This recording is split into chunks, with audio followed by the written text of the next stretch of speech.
Recap in minutes. In today's video, we will be enjoying an action drama history film, entitled Yuri, The Surgical Strike.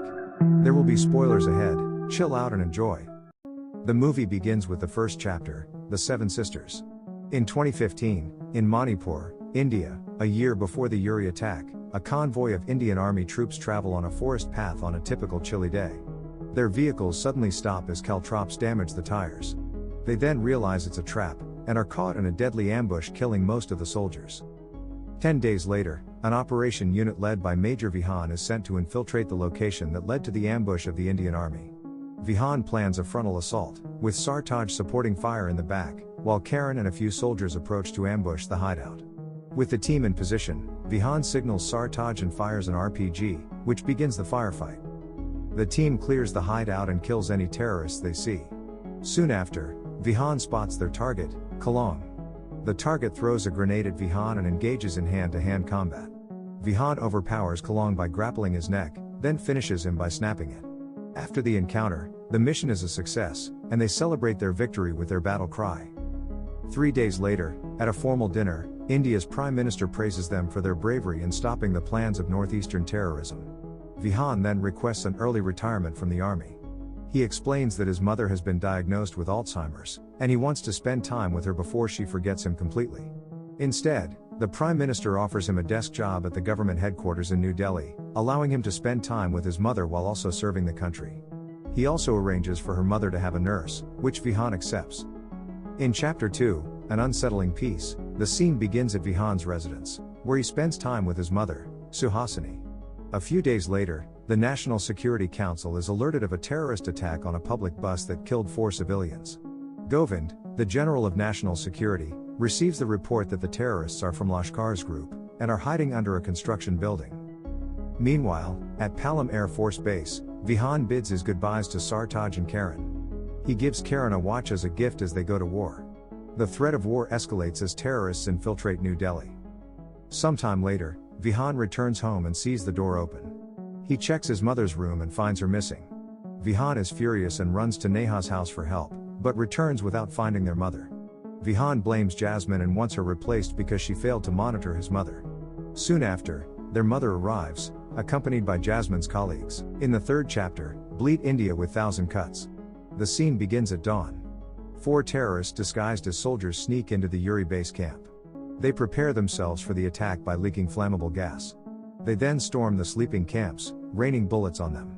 They blew up parts of the camp and nearly killed all the soldiers.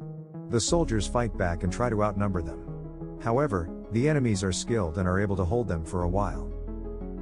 Sartaj and Karen arrive and plan to flank the leader of the terrorists.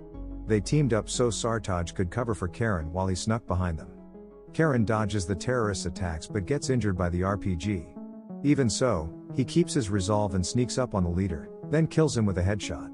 After that, he picks up the rifle, which he later realizes was rigged with explosives, leading to his death. Following the tragedy, they were given funeral honors in recognition of their outstanding service. Suhani cries and shouts the battle cry of the soldiers, and everybody chants after her in response. Meanwhile, in the war room, the Prime Minister asks for the opinion of his council on how they should respond to the attack. The general suggests a surgical strike to infiltrate the Pakistan-occupied Kashmir area and destroy their hidden bases, including handlers and guides. After a few debates, the Prime Minister agrees to the strike and gives them 10 days to prepare. 2 days later, Sartaj visits Vihan and tells him that there is an operation in Kashmir, assuming that it is a plan to retaliate against the terrorists. Sartaj returns Karen's watch and tells him that Karen once said he believed Vihan could save anyone. Later that day, Vihan visits his chief and requests to join the operation in Kashmir. The chief then tells him that the strike will commence in 8 days, so he has to gather soldiers and train them until the strike. After that, Vihan meets up with Lieutenant Grewal to brief him on the details of the operation.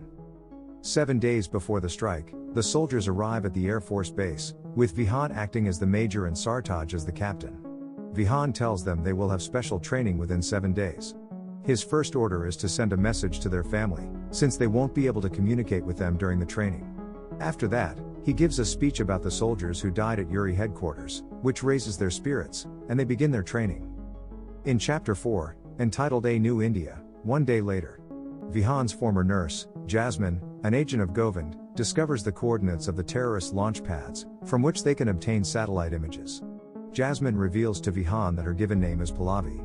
Jasmine then explains the details of the launch pad's location. Vihan asks her which launch pads were used for the Yuri attack and who the handler is. Jasmine tells him about the launch pads, but she has no information on the handler. 5 days before the strike, Govind visits DRDO to look for a drone that could not be detected. The chief, Brian, insists that this kind of technology hasn't been invented yet. Then, Govind sees a drone shaped like an eagle being controlled by a young man, who is an intern named Ishan and takes an interest in it. He then instructs him to fly it and asks what it can do. Ishan tells him the distance and its night vision camera and calls it Garuda. After that, Govind orders Brian to make 4 Garudas within the day. Meanwhile, in the interrogation room, Vihan and Jasmine ask the 2 guides, who were arrested from Baramulla, for information. They also ask for the name of the person who planned the attack. Even after Jasmine tries to torture the old man by pulling his ear, he insists he doesn't know anything. After that, Vihan approaches the young man, telling him he has 2 options, talk to him or be shot. He then offers him a small bowl of hot soup and pours it into the man's face. The old man finally gives in, revealing the man behind the attack, Idris, and Jabbar, the handler of the operation. 4 days before the strike, Jasmine receives information about the men who planned the attack, and how they used the natural caves to infiltrate India. Govind tells them to use the Garuda for additional surveillance, and they must increase the artillery shelling at the border for distraction. Lastly, they should paint their helicopters with Pakistani Air Force markings.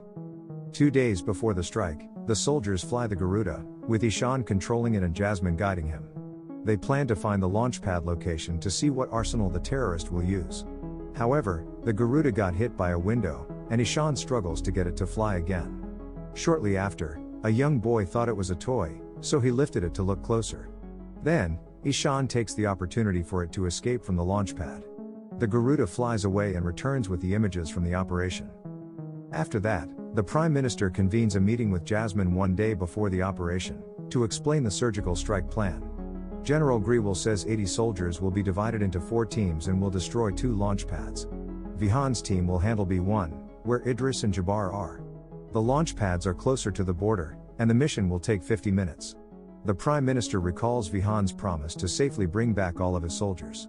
Vihan tells him that he and his soldiers would like to have a formal dinner with him after the mission. In the final chapter, The Surgical Strike, Vihan gathers his soldiers, and gives them an uplifting speech to finish their mission and avenge their fallen comrades. After that, he assigns them to teams. While the ministers handle the press and the public, Jasmine prepares at the headquarters for intel. Meanwhile, a Pakistani minister, Zaimur, is suspicious of India's activity. However, he pays no attention to it and drinks with his 2 acquaintances, who are Indian spies. The spies then inject Zamir with a truth serum. With him intoxicated, they ask whether he knew about the surgical strike. He mumbles about the helicopters painted with Pakistani Air Force markings, and if any helicopters cross the border, they would be shot down by missiles immediately. The spies contact Govind and tell him Vihan's team must abort the mission. Govind immediately contacts Jasmine to tell Vihan to stop. Vihan then receives the call and informs Sirat of the situation. Fortunately, the helicopters turn around and manage not to cross the border. Because of the information, Govind tells Vihan's team that they cannot cross the border by air and must abort their mission. However, Vihan remembers the caves the terrorists used to go through in India. Instead of aborting the mission, he suggests to continue it by using the cave to enter the border. Moments later, the helicopter lands and Vihan's team heads to the caves with their night vision goggles. Govind then sends Ishan's Garuda to scout the caves for any terrorists nearby. Vihan communicates with Ishan for assistance, and they kill 2 terrorists who are guarding the cave. The team goes ahead and sees the B1 launch pad. They enter the area and go to their positions to prepare for an ambush. Shortly after, Vihan grabs a terrorist and kills him immediately. Then, a terrorist looks for him, and Vihan continues to fire. The whole terrorist group on the launch pad wakes up and starts a firefight. After the onslaught, Vihan's team successfully secures the launch pad and kills all terrorists. After that, Sartaj and the others begin planting explosives on the walls on their way to the B2 launch pad.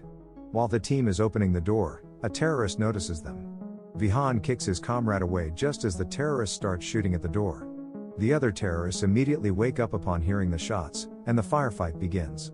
Sartaj activates the bombs, and they invade the building and the fight intensifies as Vihan joins them. The other soldiers stay outside to cover them in case any terrorists escape the area. In the middle of the firefight, Vihan finds Jabbar. He chases him down and shoots him, but Jabbar covers himself and starts shooting blindly. Vihan slowly approaches him as he waits for the right chance to attack. Jabbar then runs out of ammo and attempts to escape from an open window. Luckily, Vihan reacts and shoots him in the back. He grabs his leg and asks him where Idris is.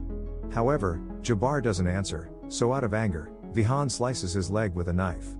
Because of the excruciating pain, Jabbar directs him to the camera. With his information, he takes a grenade and puts it in Jabbar's clothes, killing him from the explosion. Meanwhile, Vihan rejoins Sartaj and informs him of Idris' whereabouts, which he believes is somewhere in the launch pad. Ishan then informs Vihan that the local police are coming in 2 minutes. Govind orders them to move out, but Vihan says that Idris must die first and destroys the last camera at a small shack. Idris immediately prepares his gun for Vihan's attack, but he gets surprised when Vihan breaks in through the window. Vihan disarms his weapon and fights Idris in hand-to-hand combat. For a while, the two relentlessly fight against each other, but Vihan's determination triumphs over Idris. He stabs him with a knife and shouts for his army's resolve, avenging his comrades and Karen. He quickly leaves the shack as the local police arrive. After that, Ishan gives him the coordinates of his team's whereabouts and escapes the area. Eventually, Vihan meets up with Sartaj and his team. However, they are followed by an assault helicopter which corners them as they hide behind huge rocks for cover. Sartaj then informs Vihan that they are running out of ammunition and might not hold much longer.